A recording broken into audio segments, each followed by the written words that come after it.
Neat fail అయినా MBBS చదవచ్చు. Already రీసెంట్గా మనం ఒక షార్ట్ వీడియో చేస్తున్నాము. మనకి ట్రెమెండస్ రెస్పాన్స్ వచ్చింది.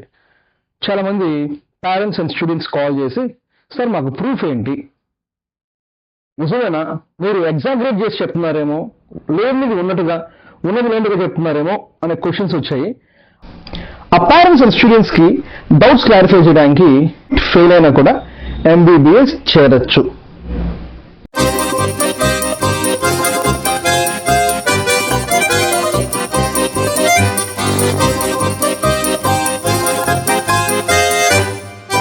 Welcome back to YouTube channel EduExpo 360. నేను మీ సందీప్ కొనిదల.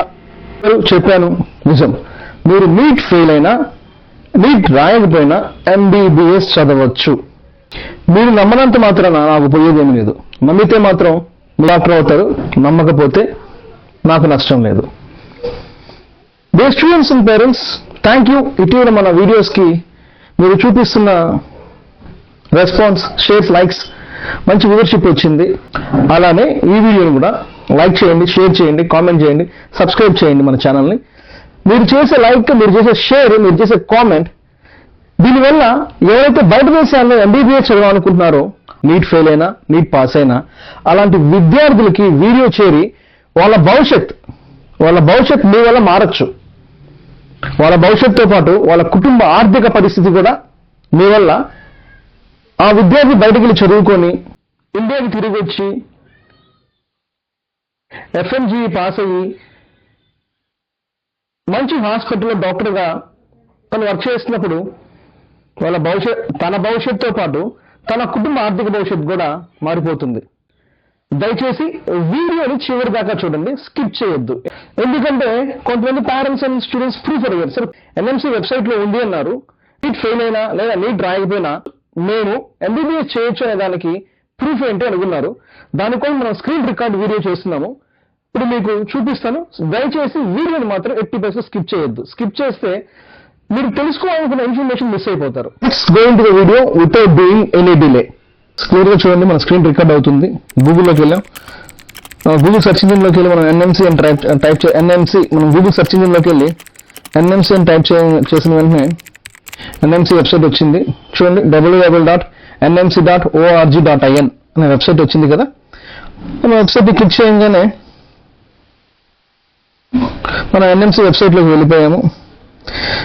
NMC వెబ్సైట్లోకి వెళ్ళిపోయిన తర్వాత ఇన్ఫర్మేషన్ డెస్క్లో మీకు for students to study abroad అని ఉంటుంది. దాన్ని క్లిక్ చేశాము. దాన్ని క్లిక్ చేసిన వెంటనే ఇక్కడ క్లియర్గా ఇక్కడ ఒకటైతే కనబడుతుంది, చూసారా, for students to study abroad అని ఉంది. ఓకే, చూసాం కదా. సో మనం దీన్ని కిందకి ఇలా స్క్రోల్ చేద్దాము. ఇక్కడ చూడండి, ఇక్కడ ఇంపార్టెంట్ నోట్ ఇచ్చినారు. ఇక్కడ దాన్ని నేను హైలైట్ చేశాను. చూడండి, చదువుదాం. Important, it may be noted that the medical council of India had provided list of foreign medical institutions, universities for medical or equivalent courses based upon the information received from the Indian Embassy, High Commission of India concerned. దీనికి అర్థం ఏంటంటే, Indian embassies ప్రతి దేశంలో ఉంది. ఆ Indian embassies high commissioners ని కనుక్కొని universities list ఒకటి ఫామ్ చేశాము. మన ఇండియన్ స్టూడెంట్స్ ఏ యూనివర్సిటీ చదవాలి, చదవకూడదు అని చెప్పి అంటారు. NMCగా చెప్పాల్సింది లేదా మినిస్ట్రీ ఆఫ్ హెల్త్ ఎడ్యుకేషన్ గా చెప్పాల్సింది వీళ్ళకేం పని లేదండి. ఆ కంట్రీ మన హై కమిషనర్ ఉండేది మన కోసం పనిచేయడానికి. మన ఎవరికి సమాచారం వచ్చినా వాళ్ళే ఇచ్చేవాళ్ళు. ఒకప్పుడు మనకు రష్యాలోనే కొన్ని లిస్ట్ ఆఫ్ కాలేజెస్ వాళ్ళు ప్రొవైడ్ చేస్తున్నారు. ఓకే, ఇంతకుముందు అంటే MCA ఉన్నప్పుడు ప్రొవైడ్ చేస్తున్నారు. మన ఇక్కడ start. However it is state that 2018 notification screening test regulations clarify state that overseas citizens of India who have obtained primary medical education from any medical institution outside India have to qualify prescribed screening test pursue obtaining the. It is stated that notification 2018, the screening test regulations clarify state that all the Indian citizens, overseas citizens of India who have obtained a primary medical qualification from any medical institution outside India have to qualify prescribed screening test for the purpose of obtaining registration in India, additional to fulfilling the other eligibility criteria stated in the regulations. ఏమంటున్నారంటే 2018లో ఒక notification తీసుకొచ్చాము. దాంట్లో చెప్పబడింది ఏంటంటే మీరు Indian citizen అయింది, బయట దేశంలో కానీ ఎంబీబీఎస్ కానీ పూర్తి చేస్తే ఇండియన్ సిటిజన్ అయినా ఇద్దరు కూడా పర్పస్ఫుల్ గా ఒక ఎంట్రన్స్ ఎగ్జామినేషన్ రాయాలి, ఎలిజిబిలిటీ టెస్ట్ రాయాలి.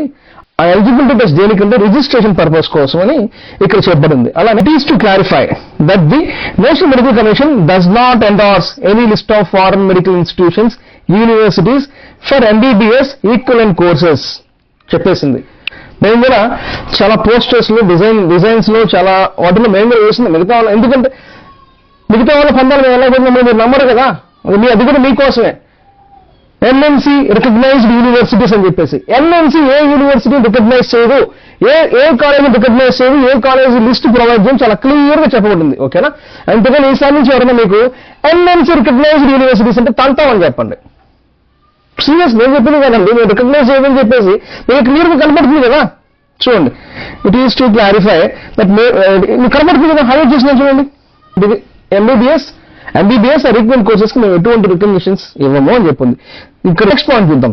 The public at large is advised that before taking admission in MBBS are equivalent courses in any university out side India, confirmation fee structure detail in course which should be commensurate with the MBBS courses in India. Such content, duration, internship should be directly obtained from the university institution concerned. దానికి అర్థమైంది, మీరు admission తీసుకున్నప్పుడు university fee అలానే course duration internship గురించి correct గా కనుక్కోండి university వాళ్ళని. కానీ కన్సర్న్ అంటే మాలాంటి యూనివర్సిటీ వర్క్ చేసిన కన్సల్టెంట్స్ తో చర్చించి అని చెప్పింది. ఇక్కడ వరకు ఇది క్లారిటీ. సందీప్ గారు ఎంత బాగానే ఉంది, బయట గంటలు చేయొచ్చు అని చెప్పారు నీట్ లేకుండా, ఆయన గురించి చెప్పండి సార్, ఇదంతా ఉపోద్ఘాతం మాకు ఎందుకంటారా? లేదు, దీని గురించి సందర్భం వచ్చింది కాబట్టి ఉపోద్ఘాతంలో చెప్పాల్సి వస్తుంది. The students and parents clear గా ఇక్కడ చెప్పింది చూడండి క్లియర్ గా. ఫోర్త్ పాయింట్ ఈ ప్యారేజ్ ఏం చెప్పిందో, provide further that person seeking provisional are permanent registration shall not have to qualify the screening test if she holds an undergraduate medical qualification from Australia, Canada, New Zealand, United Kingdom, United States of America holders, and the holders there also have been awarded postgraduate medical qualification in Australia and Canada. New Zealand Kingdom has been recognized enrollment as a medical practitioner in India. Here చెప్పిన further the students person seeking provisional permanent registration shall not have to qualify the screening test if he చూడండి clear గా చెప్పింది. Fourth point వేద్దాం, మళ్ళీ కూడా fourth point మీకోసం repeat చేస్తాను. Provided further that a person seeking provisional or permanent registration shall not have to qualify the screening test if he or she holds an undergraduate medical qualification from countries already మనం చెప్తే Australia, Canada, New Zealand, United Kingdom, United states of America. The holders there also have been awarded post graduation medical qualification in Australia, Canada, New Zealand, other countries, United States of America have been recognized for enrollment of medical practitioner in that country. 5 countries లో కానీ US, UK, Canada, Australia, New Zealand మనం regular గా చెప్పేదే. ఈ countries లో కానీ మీరు కానీ పోస్ట్ గ్రాడ్యుయేషన్ కానీ లేకపోతే యూజీ కానీ చేసి వచ్చినట్లయితే మీకు ఎటువంటి స్క్రీనింగ్ టెస్ట్ రాయకుండా మీరు ఫర్దర్ ఎడ్యుకేషన్ కానీ మీరు ప్రాక్టీషనర్ గా ఇండియా సెటిల్ అవ్వచ్చు అని చెప్పింది. ఈ పాయింట్ చాలా క్లియర్ గా చెప్పింది. నేను ఈ డిస్క్రిప్షన్ ఏదైతే ఉందో మన వీడియో లింక్ లో ఇస్తాను, మీరు చూడండి. మీకు ఇంకేమైనా ఫర్దర్ డౌట్స్ ఉంటే మనకి కాల్ చేయండి, మేము మీతో మాట్లాడతాము. ఈ వీడియోని ఇక్కడ దాకా చూసినందుకు ప్రతి ఒక్క విద్యార్థికి వారి తల్లిదండ్రులకి మా యొక్క కృతజ్ఞతలు. Thanks for watching our video. This is your Sandeep Konila signing of.